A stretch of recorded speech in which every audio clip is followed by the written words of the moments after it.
bonjour la famille. Na pesi bilimbo tesika bozwami. Soyez besoin la moi bonjour. Soyez besoin la pourquoi bonsoir. Est-ce que écoute amela bino? Kombo la ngezali mimi. Naza mama bana 7. Naza mari na famille précisément na mboka Angleterre. O ezali chez na mimi kaka TV. Ceux qui zamba dans bosso visiter chaîne ngai. Ko hésiter na ko s'abonner. Puis na ko cliquer cloche. Cloche est très important bandeko. Tant on cliquer cloche. Nde soki na che video na ngai YouTube akoma na ko notifier ke mimi kaka TV a che video po eto wana olanda ngai mbala moko ta na poster video ezali ya sika. Donc nzamba ko yeba na pambola yo. Donc merci pour na ba soutien na bino na musika na pembeni na nde boza ko partager ba video, boza ko liker, boza ko tikela ba commenter ezali positif ezali ko pesa makasi afin que na toujours pour te ba ko sani te ba ko partager na moi mukio na zana ngo na ba toujours que on apprend tous les jours. Moko olaki akoki azana ete. Merci na bino nyonso na ne boza ko soutenir mi te chaîne na ngai tike tenzambe aleka na ko pambola bino. Donc le na sina moi sujet te ba ko partager etant que biso ba maman na ka toujours pour na ko motiver ba maman, ko motiver ba jeune fille na biso, ko motiver ba jeune mari na biso ba suko bala sika, o baza obota sika pe ata biso sto boto ko lisimo bana boye na ka toujours pour na ko pisa toujours motivation na ba ka maman soka telemi ndako esani ndako pe telemi. Soki maman la ndako pe sani ndako pe elali. Donc maman za maman ya ko telema. Maman est bonite, so boti déjà donc comme déjà maman donc il faut que ça moi si à telema zala moi si à ma bonne deli tika toujours bota na yo consacrer le bota na yo consacrer yo moko na maboko nzambe bana na yo na baka toujours so ki nzamba meki yo akoki ote akoki na bana so ka meki bana akoki bana te akoki pa mobile na mais so ka zomona ke ndako na bino ezali consacrer via prière ezali crainte de l'éternel zakat na ndako na bino na foyer na bino mo ke moi monguna aya kotuma te bino osani ni eozala te. Donc na poka na kopesa na kopesa 5 astuces ndeni na koyeba na kozala une mère bien organisée. So ozana bana ezozana bana tende nini oki kozala une mère organisée pour être au moins que vie na ezala pesa facile. Na pesa toujours concernant ba qualité. So ozali une femme organisée, ozali une maman organisée, une mère organisée au moins que vie na yo et osani et ozana ngo easy au moins ba no mitumisa mate. Mais so au moins que ozali femme ozali organisée te, mère ozali organisée te, donc au moins que vie comme a dit pour na yo au moins est-ce ko bandela te, au moins skani ni oyo okosimbela te. Premier point na c'est na comment qu'on a se perdre te ezali te maman bien maman il faut l'habitude ya koyeba na komaka banini ba ko planifier ezali journée na yo pesa ezali priorité na journée na ko zarate ke ozala kazaka mbrier so que des jours déjà na au pesa makamno ko sala pendant la journée be pendant la semaine au pesa en priorité au monde ke ozala na facilité zo ozu papier ozu nini cahier na yo ou bien ozu notebook na yo be diary na yo senini okomi olobi ke nasi boye lundi na osala boye mardi na osala boye donc on planifie déjà semaine na yo au moins que temps on planifie pour priorité biloko yeko bana ko sala ka na mo ke cuisine mikolo pa na sa cuisine te cuisine na comme moi désordre ata bana ba edaki mais ngamo fona te mona sa ma deep clean na cuisine au moins ko noter ngo pona nini ezaje na makanisi na yo au moins okota no sel deep cleaning na cuisine na yo au moins ke cuisine ko nini e ozapo mais so on planifier na yo te ozaka ko sindo no mona ke na fait à journée au moins ko comme épuisé ozoka ta ko selo ko moko te donc au moins ke ndu to sani za kolemba zala momisa no mama ya ko ba na ko tia ba bloc eza priorité oyebi ke o sala na journée puis o sala na semaine o moni ki na ko sala sulon na ngai lo ezaka pona sukola ka bilamba na ngai na sukola ka bilamba soki na sukola bilamba msusu na ko msusu na sukola bilamba mo toilette msusu bana basuba ki basupesi pour masuba surtout so za bana baza na basage o moni na osala na mo toilette na ngai o moni ki o za léger bien un peu na pourquoi pena osani na ki sala mo shopping o moni ki so ozo pesa ba priorité ozo koma ba o ezali priorité pour la journée na yo au monde que ozani ozala email organisé o bana ko lela te mais soki ozo pesa ba priorité na yo te ozala ko simbi au monde que ozala mbrier oza désorganisé o kokate au monde que eko kumelo too much ozala bana subana bazana mikia baza moins de 10 ans emso simba oyo osala boye osala mais so organiser ki na déjà que nde nazali boye na la mkanisi na biki na ndana mkamna osala na biki na osala deep cleaning na biki na osala toilette na ngiza saleté au moins osala ni la mukatongo olamuki déjà tongo na déjà que tant bana soko za bana mikie déjà baza baza en bas âge yo olamuki na déjà tongo senini osukoli na déjà mai na yo après kokumisa nzambe na yo osukoli déjà mai na posa oza déjà reta oso bango baza na pongi wana yo so sukoli na déjà ta basilisa wana yo posa nta babolamuka obongisi mpe bana so opesa mwa breakfast na bango opesa mwa breakfast na yo breakfast na bango bale yo ozwi mwa breakfast na posa nini po ozwa mpe énergie ntango okipe bango bale na bango déjà na nde soki osala nini okoti sikoyo na makambo nini ya mosusu baki koplanifie osala deep cleaning na cuisine obandi kosala deep cleaning na yo clean après oclean lokola mpe baki kosala toilette na osala ni okipe na toilette omoi kobongisi mpe toilette omoni ke okozala nini okozala léger mais soki kaka yo wana oza kaka wana oclean kitchen oclean toilette oclean babedroom mabana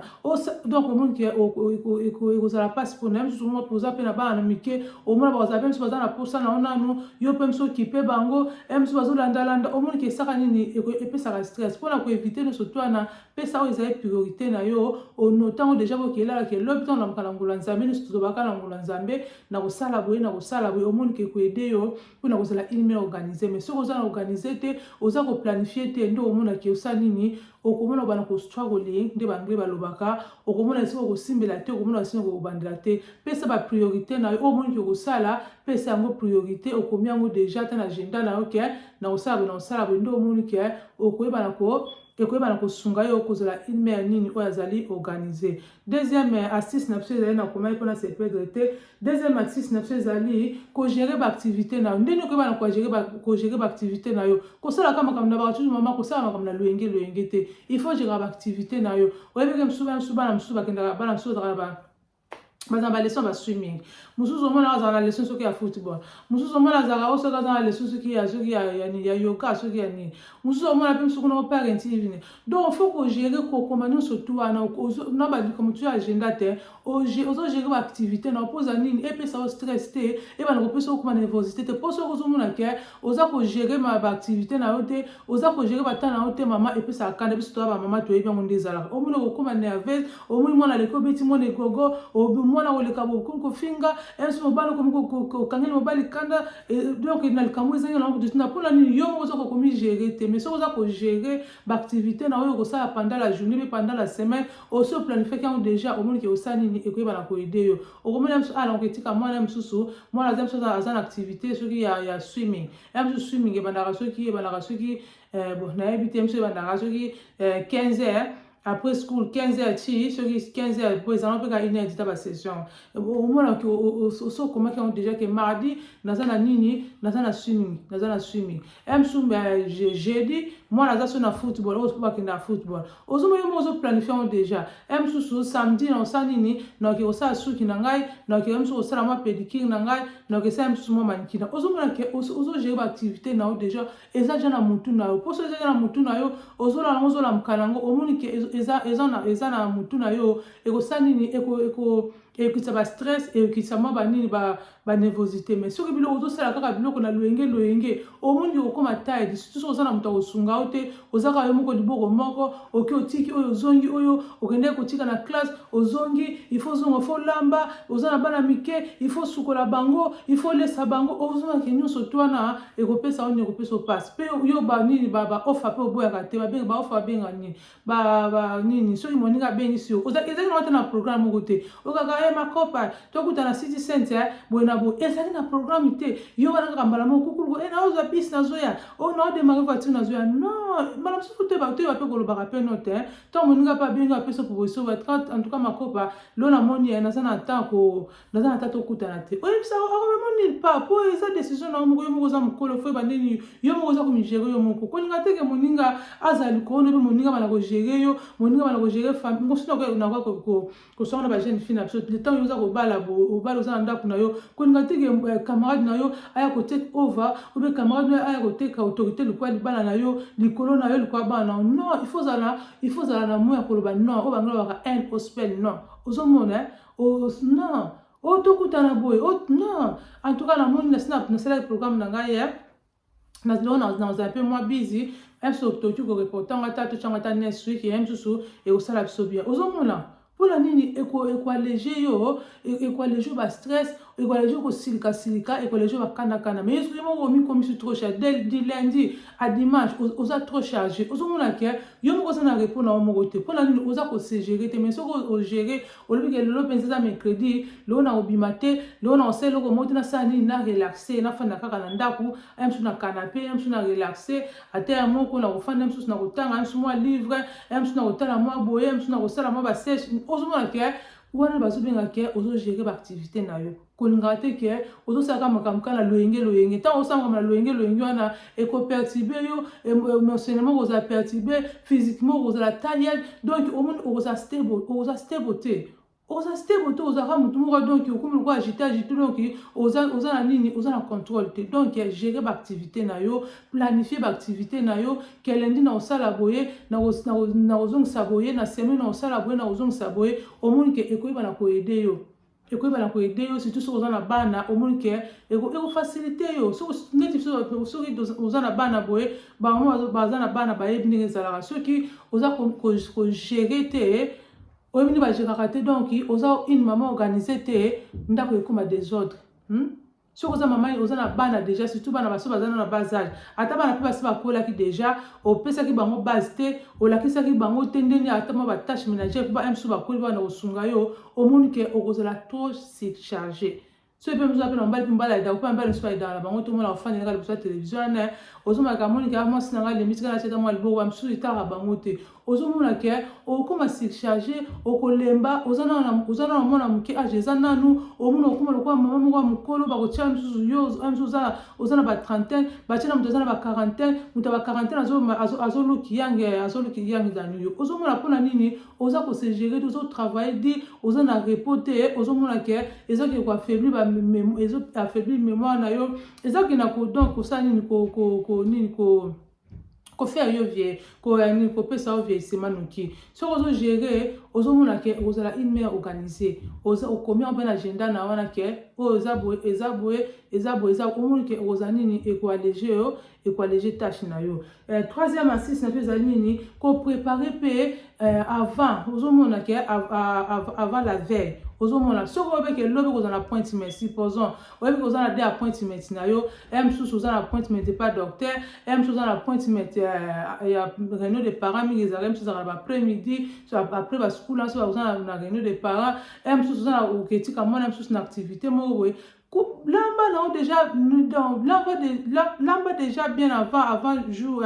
avant jour oyo oza na appointment omilambeli na yo déjà mpo lobi ozala free pose ozala combré te ozomona ke lelo eza mardi oza na appointment lobi oza na rendez-vous lobi donc lelo mardi sala le nécessaire soki ozozaki na biloko te donc lamuka na ntongo bima ke na supermarché somba biloko na yo oye olambilamba ta butu se sacrifier vie ezalaka sacrifice ose sacrifie wana olambi na yo otie na babole na yo omeki soki cuisine na yo déjà eza déjà nini et ça déjà clean. Supposons que vous avez un rendez-vous na 9h na 10h. Bon, yo msusu olambaki, otiki bassin saleté. Bon, yo so na tout le monde au sala ngote. Au monde vous allez msusu tita en route à rendez-vous, msusu rendez-vous vous msusu après-midi, ndeta en kozonga oyekuta basani wana. Msusu banda ba bolaki banda msusu bolaki banda na 20h, basani ezaka wana. Donc là na ti oyekosukula msusu ba 16h ba 17h ozonga ki wana pe ezap malamu te. Donc organisation pour être une femme organisée, so comme vous avez un rendez-vous lobby, donc lelo déjà banaja kolamba olambi déjà omilambeli na o déjà aussi ce kolamba na tina ba bol na yo so ko tina frigo te so ko tina na frigo che so ki pe aussi sona o make sure que o bonsi cuisine na yo o sukeli ba sai na yo o classango esika nango cuisine to ezala ngo pour la lobi tango la mukaka même so ko ma petit déjeuner na yo o pesipe bana mso moi déjeuner na ozomona bosani bobi boki rendez-vous pe o luki bilama no kolata déjà de la nani na veille nango avant que na bezo make sure que si vous avez un rendez-vous, si vous avez un bizarre à moi, au même chose que bien moi on a déjà l'obtention qui rendez-vous et ça déjà wana. Il y a eu bizarre déjà. Et dès que na tout monde ko luka sous au bani ko panda bagarre de robe, au mec on a mon siminga to ko muke, au mon que au sambrer ko stressé, au stressé journée na yo, au tout monde que au down. Ozadam Make sure que vous avez un rendez-vous, non? Make sure que vous avez perruque, na perruque, vous avez déjà picture déjà que perruque na olata yango yo, na olata top oyo, na olata msusu elamba oyo, na olata shoes, na olata basket oyo, sac no ko poso au déjà, so ko na bébé, au mec bilamba bébé so ko bimala déjà, au sotie déjà na sac ne so bomisi déjà baba, une femme organisée nde wana pona nini, au mec vie na yo ezala easy. Pour so ko organiser te osaka makam kaka na wana kaka le même jour au kozala surcharger pour ça nyoko lemba, au mec o bala kozala toujours muto bakanda muto ko silika ozo ko bakanda peso ke leki et ça la rappelle bien te ozo mon pe ça rappelle versement no ki o mona ka donc oza muto sengoto ba oza ka muto ka benketi ba ozo mona ke o se na vie na te pona nini yo mo no muto za ko mitana ba o ko ma difficulté wana o bongisi biloko na déjà o biloko no o bonini bo kena ngolobi so ki pe mo ke esu mo o kena mwana esu mo ba guto so o bongisi déjà ochi jana sac de chez ali wana soko pomoni ke oza ya fruit ochi kona fruit na to msu ozosani obimisi yango na to ntango la mukaka ko sani ni osukoli na yo après ko sukola yo lati so po sukola mona bo keno sukoli o lati so bongisi o sani bino ko simiza ba ni bo sani bo ke mais soko po saka le même jour wana kaka o mona ka point mettre o sani o kuma on sureta em su place ngo okende o kuma reta pona nini o la o sama comme juste mais soko préparer notre déjà journée no lobby déjà o mona ke vie ko la easy o bongisi salon na déjà au bongisi déjà donc au moment que cuisine à salon ils sont déjà propre ata likolo mo so mo ereleka ki le quoi msusu make sure malam kudu ke na seiza déjà propre tant ozonga o santa mo likolo o simba o mona ke ekuba kwa les autres ekoyeba na konini kwa les autres ko lamba la veille ça va bien que tu yo supposons o lamba kité o kenda ka point mais so ba do makinda ko malanda ku 9h kuna msusu rendez-vous eko bano kenda ku ti ozonga kandako msusu okuta na ndo ba 14h na sikono bano ko tia biloko na moto o bana ko lamba o sa déjà taille déjà o lamka su tongo déjà o bano ko lamba ba tongo okuta msusu ba 14h ba 15h ndo komi ko pelisa moto le temps o lambaka le temps boliaka donc ozomona ke o sala fatigué o sala épuisé mais so ko so mi lambela ki na o déjà à la veille o so bongse déjà kitchen na yo o so bongse déjà ni o moni ke ozanini ozala na facilité donc préparer déjà biloko no déjà à la veille si ces années ni yana ba toujours ko ba na ko la sabana so misala de temps bazana ba amike donc il faut qu'on dima ko ba na ko senga aide so moni ko lembi ozana bana ndako moni ka en tout cas na sel mingi na lembi so ozana tuna ba jeune fille ba jeune garçon na yo bosko la ngama ba sanywana bochela ngata mo yuva bosala ngata bo emso ta ba chérie na lembi na mo na sel mingi so ko edenga o sel ngata mo bo pisa ta mo fa so randimi a sel mais so ka lingyo a moni ko lembi so ozana mo sinya osani na dimita bo plus liboko donc yango na ba ke encourager ba na yo eza ba na ba se ba encourager bango la kisa bango misala tant yo ozana ozana capacité o sala te o lembi bien ozata muta ko senga bango aide bo edenga na mwingi na mwingi na sena ngana ya mbu na sena na mwingi na sukisa na kale na komo senga aide emso na senga aide pa mbali nanga emso na senga aide pa mwana nga mwasi emso na senga aide pa bana ngambele bo edenga na mwinga na sukisa wa bo edenga bo bongisela nga kitchen bo bongisela nga salon bo bongisa ba chambre ozomona ke pour la mwingi na komi na suka so la bina forcer na mwingi osala nga bien te zala mo mesala o senga aide mama ko linga to o akimila yo mo ko so lembi na yo zoma ke no robo ozosala ko ozosala kaka non tant ya ko peso retour wana makasa osala ne ko zala te so mo ko sala kimi mo lembi senga aide na famille na yo senga aide pa mobile na yo senga aide pa bana na yo senga aide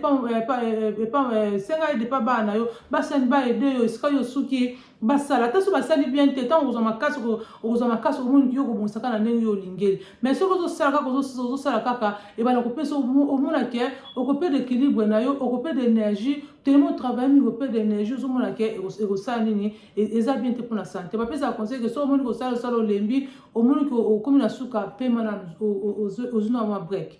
ozuna ma break na tant ozama kasi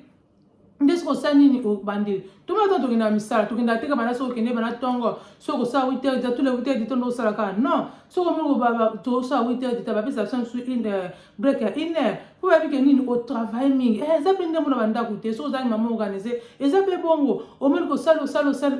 na monzo te we ponzo te amwe boya kanango na mwi manzo te boya na sa nini na pe manana au fana uzuma break so mon ko zuma ka sa nini au termine susu aller au continuer su bongo ni au sa nini au koza toujours na force au koza toujours dans uzuma koza toujours équilibre pour so za équilibre était au za na force te oza na énergie te moyen pe o simba o kipe bana o mikipe yo moko o kipe mobane osani ni ekoyeba na kozala te donc sengaka aide de toza na kata famille boye donc to se soutenir les autres maman papa sunga mama bana bo sunga donc toyeba na kosunga la pona nini famille za toujours en parfaite santé famille za nini eza toujours na harmonie famille za toujours nini eza toujours na kimia ola kotikela ka mutu moko asalaka ba charge wana ozomona ke ata babike mère maman ndaza ba tâche mais soki pe famille kotia pe maboko tant maman sengi aide pas papa maman sengi aide pas bana ozomaka ta bo sunga pe maman bongo maman kosala nini maman kozala na force ba stress kokita ozomaka ba tempérament koleki kokita ba koleki mosusu yaka ozomaka ke tellement osali mingi moto aokipe yo te un souvent que bon ba fin ba téléphone bazali boso ba TV mais yo zo sala ko zo sala ko zo mona ke déjà tout mona ke ba msusu mona akuma na nervosité akumi ko silisa bloque comme ko koya mona oleka bazumu egogo mona oleka bota mo di kosi mona akumi ko finga zo mona ke eza bien tenir place que wana ko finga c'est mieux que to sa nini oyo ba na ko senga aide ba singa ba peso liboko donc assist na so que ezali nini éviter ba nini ba ko éviter ba contre-temps on va contre-temps plus eza malamu te donc na ba choses organiser au moins que ba contre-temps no sani wana ko éviter ba contre-temps na ndeni na zo bantu makamba rendez-vous yo siko zo mona ke o soko za me organiser o sa na rendez-vous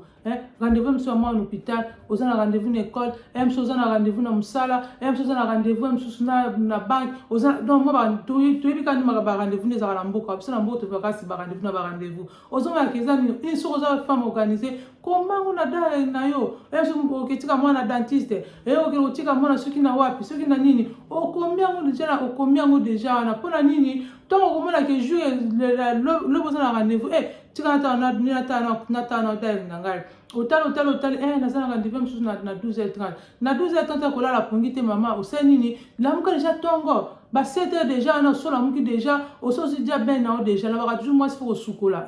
ko ki rendez-vous osukoli te okini kolumba solo kuna ko embarrass na mtu wako yamba yona usomona ke neso ko yamba ko zala te oyo ko zala rendez-vous no make sure ke oza clean oza clean ina fo sukoli suki nezo mbasula bien munoko nezo mbasula bien mapekezo mbasula bien parfumé là olati bablama no pezali propre te ke ayo ndiko na ko na rendez-vous de na ko na non to zo malibana zo oyo ko zo ke kuta na batu ezabino ba jeune fille ezabino ba jeune mariée atabiso ba mama oyo to zo madia libanda de zo ke kuta na batu faut qu'on se préparer pour oyo batino kuta na bango te ozo ke rendez-vous make sure ke ozo ke n'est pas ok au bongami déjà au bongami olati na mano ezali bien on ezali descendre au bongi suki na yo obola pakoli mafuta na yo bien o se parfumer ti ba spray na yo soko za na parfum tata ba spray no ozo luka good ozo smell good et te ozo bima boya le za na rendez-vous na occupé na ngate eza na ngo féliciter za on inte non ozo ke ne pas rendez-vous ana c'est parfumé make sure ke munoko nezo lumbasola bien so basola mapekeza te donc ozo lumbasolo ezali correct ozo mona tant mutonga ko yamba wana tant okuta na yo sanini akoba na opesa respect mais soki azo yamba yo azo sentir ba der moko ezali donc eza propriété ozo mona ke akovali yo penza te donc ko éviter ba contre-temps ma ko contre-temps zanini oza na rendez-vous respecter rendez-vous na yo OK donc o komi déjà na komi na carnet na yo ke na za rendez-vous mukolo boye soki ezali ya ngamoko soki ezali ya bana soki ezali ya nini patati patata ozo koma pona nini ko éviter ba contre-temps pour le comme so mona lelo rater rendez-vous rater rendez-vous ozo mona ke eza pe bien te ba mona ke ça une négligence ozo mona ke moi ba respecter ça va ya négligence na kaka ozo mona ke moi ba peso confiance ko zalate moi ba respecter aux alatés mais soit on que aux ba contre ko ya nango mais ezala ya nini ya ezala momesa noté planifier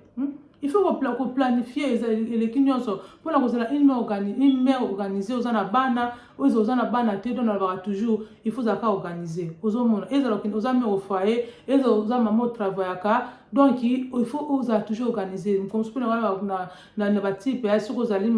au travaillaka pe ozali penini moi c'est bana ko na ba si so na pona nini pona ko réveiller biso ka tozaka pona nini ko se dane bala biso o wa kombara no ka makambu ya ozomona ozoko s'en sortir te o sala ka ozomona ke eloko lingo ko sala ozoko sala te po archive te pona nini ozo organiser te mais soko ozali organiser ozo chelo ko leloko neza na sika nango eloko leloko za na sika nango omoni ke vie na yo koza facile po zo ke bana yo bana ja komisa na organisation ba message kozala organiser ezela basi za mbata ba ke bango moko la place ba kozala toujours na organisation na mais soko zo aider bana yo te ozo mona ke ba fitting na bango kozala un